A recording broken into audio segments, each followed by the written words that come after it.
என்ன அரச பரம்பரையா? திரு கருணாநிதி, திரு ஸ்டாலின், பிறகு உதயநிதி. ஸ்டாலினுக்கு அப்படியா இருக்குது? புயல் வந்ததா, வெள்ளம் வந்ததா, கொரோனா வந்ததா? ஒண்ணுமே வெல்ல. ஆனா ஊழல் மட்டும் நிறைந்து இருக்குது. Collection, commission, corruption. Collection, commission, corruption மூன்று தெளிவா செய்யறாங்க. இந்த 5 ஆண்டு காலம் செய்த சாதனைனா இதுதான் சாதனை. இன்றைக்கு திரு ஸ்டாலின் அவர்கள் எப்படியாவது உதயநிதி அவர்களை முதலமைச்சர் நாற்காலியில் அமர வைக்கும் என்பதற்கு தான் பாடுபட்டு. இந்த தேர்தல் முடிந்த பிறகு 100% திமுக வெற்றி பெறுவது இல்ல. அது கனவு கூட நடக்காது.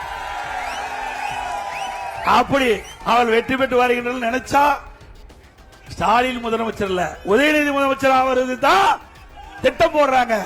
திரு ஸ்டாலினுடைய உங்கள் கனவு பலிக்காது, பகல் கனவா தான் இருக்கும். என்ன அரச பரம்பரையா? திரு கருணாநிதி, திரு ஸ்டாலின், பிறகு உதயநிதி. அரச பரம்பரையில் தான் அதுக்கு பிறகு இளவரசர் வந்துட்டு இருப்பாங்க. அப்படி அரச பரம்பரைக்கு முற்றுப்புள்ளி வைக்கின்ற தேர்தல் நடைபெறுகின்ற சட்டமன்ற பொது தேர்தல். இனி தமிழகத்தை ஆளக்கூடியவர் இங்கே இருக்கின்ற சாதாரண மக்களில் ஒருவராகத்தான் நாட்டை ஆள வேண்டும். அப்பொழுதுதான் நாட்டு மக்களுடைய எண்ணங்கள் நிறைவேறும். மக்கள் படுகின்ற துன்பங்கள், துயரங்கள், வேதனைகள் அத்தனையும் புரிந்து அதை சாதிக்கக்கூடிய ஒருவர் தான் நாட்டுடைய முதல்வராக வேண்டும். அந்த அடிப்படையில் உங்களை போல் நான் அங்கே இருந்து இந்த உயரத்திற்கு வந்திருக்கின்றேன். சாதாரணமாக ஸ்டாலினை போல் வரல.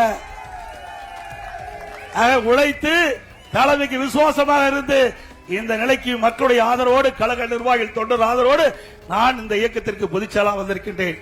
மக்களுடைய ஆதரவோடு, எங்களுடைய பெரும்பான்மையான சட்டமன்ற உறுப்பினரோடு ஆதரவோடு நான் நாட்டுடைய முதலமைச்சராக இருந்து 4 ஆண்டு 2 மாத காலம் சிறப்பான ஆட்சி கொடுத்தேன். நான் முதலமைச்சர் ஆண்ட காலத்திலே கடுமையான வறட்சி சரி செய்தேன். புயல் டெல்டா மாவட்டம் முழுவதும் புரட்டி போய்விட்டது. இங்கே தென் மாவட்டத்திலும் புரட்டி போட்டு விட்டது. இப்படிப்பட்ட காலகட்டத்திலும் சரியான நடவடிக்கை எடுத்து திறமையாக செயல்பட்டு மக்களுக்கு இயல்பு நிலையை கொண்டு வந்த அரசாங்கம் அதிமுக அரசாங்கம். அதேபோல கொரோனா காலத்தில் வருமானமே இல்லாம விலைவாசி உயர்வை கட்டுப்படுத்த அரசாங்கம் அதிமுக அரசு. விலைவாசி உயர்ல மக்கள் பாதிக்கல. அப்படிப்பட்ட ஒரு திறமையான அரசாங்கத்தை கொடுத்த கட்சி அதிமுக கட்சி, அதிமுக அரசாங்கம். இந்த ஆட்சி வந்த பிறகு சொத்து வரி உயர்வு, இன்றைக்கு பேரூராட்சி, நகராட்சி, மாநகராட்சியில வீட்டுக்கு 100% வரி உயர்வு, ஆண்டுக்கு 6% வரி உயர்த்தப்பட்டது. 2 வருஷத்துல 12% உயர்த்திட்டாங்க. அதே போல கடவரி 180% உயர்வு, ஆண்டுக்கு 60% உயர்வு. குடிநீர் கட்டணம் உயர்வு. குப்பைக்கு வரி போட்ட ஒரே அரசாங்கம் தமிழ்நாடு அரசாங்கம், திரு ஸ்டாலின் அரசாங்கம். குப்பை கூட விட்டு வைக்கல. அதே போல மின் கட்டணம், இன்றைக்கு திராவிட முன்னேற்ற ஆட்சி வந்த பிறகு 52% மின் கட்டணம் உயர்த்தினாங்க. ஆண்டுக்கு 5% உயர்த்தப்பட்டது.